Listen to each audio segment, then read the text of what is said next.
शिव जी ने कहा लक्ष्मी तुम ऊपर से निहार रही हो, बात क्या है? लक्ष्मी जी कहती हैं नारायण की आज्ञा नहीं, अभी मैं दीप पर्व पर नीचे गई थी मृत्यु लोक में, पर इस पर्व पर नहीं आ सकती। देव अधिदेव महादेव ने कहा सुनो लक्ष्मी, दीपावली के दिन संसार के मनुष्य दीप लगाकर अपनी दिवाली मनाते हैं। जिस दिन मैंने त्रिपुरासुर का संहार करा, त्रिपुरारी बना, आज सारे देवताओं ने दिवाली मनाई है।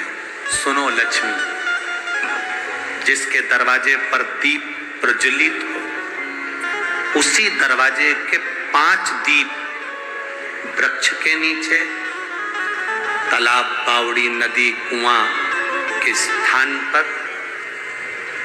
किसी शिव मंदिर की चौखट पर, अपने घर के बाहर के चौक पर, तुलसी के क्यारे पर, जिसके द्वार से ये 5 दीप निकल कर जाएं, लक्ष्मी तो देव दीपावली के दिन उनके घर में प्रवेश करना, तो वर्ष भर निकल कर बाहर न जाए।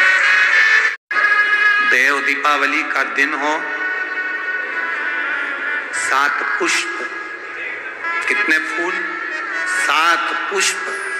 देव दीपावली के दिन कोई भी 7 पुष्प, कोई भी जो तुमको मिल जाए, 7 पुष्प अपने घर के पास में, घर के अंदर जो मटका होता है, हंडा होता है, पानी का बर्तन होता है, रसोई घर में जहां तुम पानी भर कर रखते हो, 7 पुष्प को उस स्थान पर रखिए देव दीपावली के दिन।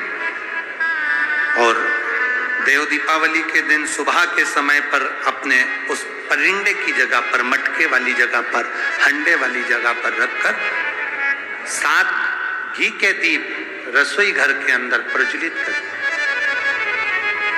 7 दीप की पूजन करिए और पूजन कर कर वो 7 पुष्प जब दीप ठंडे हो जाएं, पूर्ण तरह से आनंद के साथ सुबह के समय जब आप पूजन कर लें, उन 7 पुष्प को दिन भर में से कभी भी देवाधिदेव महादेव के दरवाजे पर, शिव के दरवाजे से मतलब है शंकर के ऊपर, अगर शिव के मंदिर नहीं जा सकते तो बेलपत्री के नीचे, बेलपत्री के नीचे भी नहीं जा सकते तो पवित्र नदी के तट पर, या पीपल के वृक्ष के नीचे, या आंवले के वृक्ष के नीचे, वो 7 पुष्प को अपनी कामना कर कर लक्ष्मी प्राप्ति के लिए कुछ देर रख दें।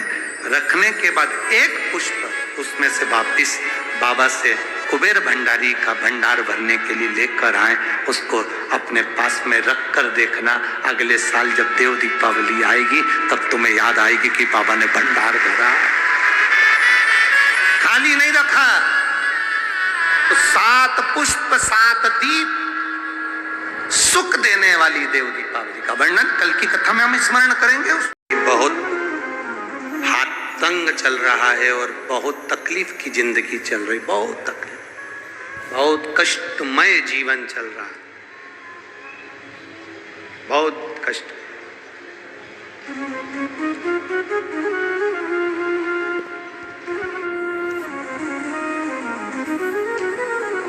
एक देव दीपावली आती है, कभी तुम लोगों ने पढ़ा? पंचांग में, कैलेंडर में उसका वर्णन आता। पढ़िए देव दीपावली, अरे बोलो तो जम के पढ़िए। एक देव दीपावली आती है, एक दीपावली, एक देव दीपावली। इन दोनों दीपावली के दिन अगर प्रयास करना, अगर बहुत कष्टमय जीवन चल रहा हो, फैक्ट्री भी ना चले, दुकान भी ना चले, व्यापार भी ना चले और कर्जा बढ़ते जा रहा हो, टेंशन ही टेंशन पूरी जिंदगी में हो रहा हो, कहीं से संपदा आ नहीं रही हो, धक्के की जिंदगी चल रही हो, तो एक बार मधु का प्रयोग कर कर देखना। महालक्ष्मी की अगर पूजन कर रहे हो देव दीपावली पर या दीपावली पर, तो पान के पत्ते पर एक शहद की बिंदी रखकर लक्ष्मी जी को भोग लगाइए और शंकर जी के मंदिर में उसी दीपावली को या देव दीपावली पर शंकर भगवान के शिवलिंग पर एक पत्ते पर या पुष्प पर एक बूंद शहद लगाकर शिव जी को समर्पित कर कर देखिए। अगला वर्ष तक इंतजार करना, बाबा आपकी जिंदगी में 4 चांद ना लगा दे उस मधु के बल पर, तो आनंद के प्रयास करिए। मधु में क्या बल है, ये शिव महापुराण की कथा कर रही है। लक्ष्मी जी को श्राप दिया गया तू दीपावली के बाद में जो कार्तिक पूर्णिमा आएगी, उस कार्तिक पूर्णिमा के दिन जो किसी जलाशय के पास में जाकर, नदी, तालाब, कुंड, कुआं, किसी जलाशय के पास में जाकर अगर एक दिया लगा देंगे तो उसको 3 दिन का पुण्य फल 1000 गुना होकर प्राप्त हो जाएगा, 1000 गुना। इसलिए हमारे यहाँ पर दीपावली को तो केवल दीपावली कहते हैं, पर कार्तिक की पूर्णिमा को देव दीपावली कहते हैं। कौन सी